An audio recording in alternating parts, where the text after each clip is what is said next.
On fait comment pour être acteur? Comme tu as décidé en fait. C'est-à-dire que toi, tout à l'heure tu me disais j'ai voulu être acteur parce que j'ai vu un acteur. Si tu te dis je veux être acteur, voilà, c'est déjà le début du processus. Après, c'est vraiment tes choix. C'est tes choix qui vont constituer ton métier. Donc, tu commences d'abord par apprendre le métier, tu commences par pratiquer des expériences d'acteur, je sais pas moi, court-métrage, même faire du stand-up, créer tes propres sketchs. En fait, il n'y a pas de règles particulières, juste c'est quand même toujours mieux d'apprendre le métier parce que c'est un vrai métier avec des techniques, avec une connaissance importante. Il n'y a pas de règles particulières, c'est toi qui sens quoi. Vaut mieux comprendre que tu as intérêt à faire un truc que d'être obligé de le faire. Je sais pas si tu vois ce que je veux dire. Tu vois, c'est que vraiment ça te concerne toi. C'est pas, tu rends pas un service à l'éducation nationale en rendant ton devoir. Tu te rends un service à toi-même. Tu vois ce que je veux dire ou pas?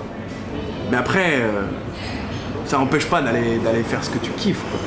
D'aller lire les bouquins que tu as vraiment envie de lire, d'aller regarder les films que tu as vraiment envie de voir, qui sortent un peu de la moyenne, tu vois.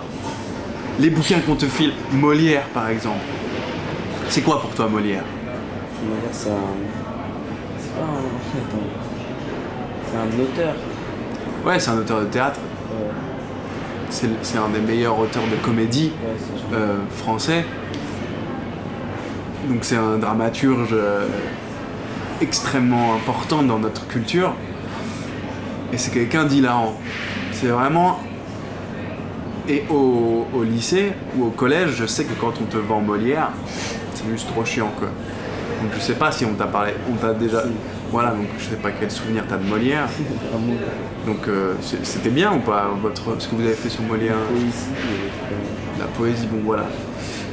En général, c'est assez chiant comment ils te le vendent, alors que c'est juste passionnant et c'est drôle.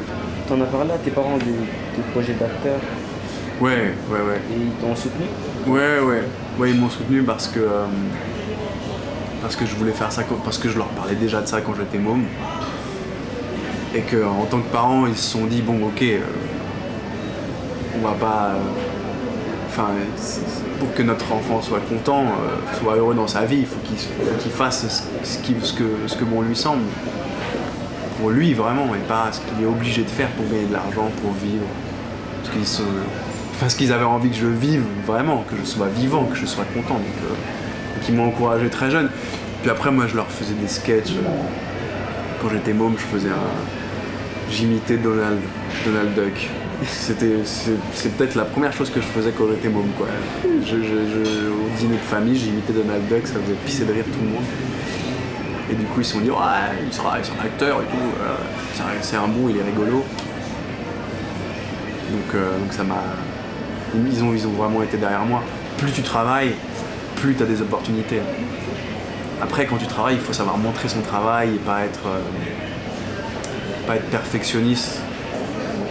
Tu comprends ce truc de... Ah ouais, non, je vais pas montrer ce truc que j'ai produit seul parce que je trouve pas ça assez bien. Moi, je pense que tu perds jamais rien à montrer à des gens, à avoir des avis pour évoluer dans tes trucs.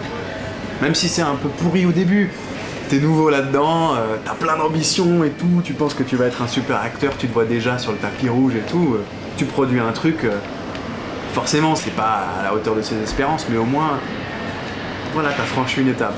T'as franchi une première étape, une deuxième étape, une troisième étape, et au bout d'un moment tu fais un truc qui est d'une qualité assez chouette, ah ouais, c'est pas mal, ça ressemble un peu à ce que je voudrais faire.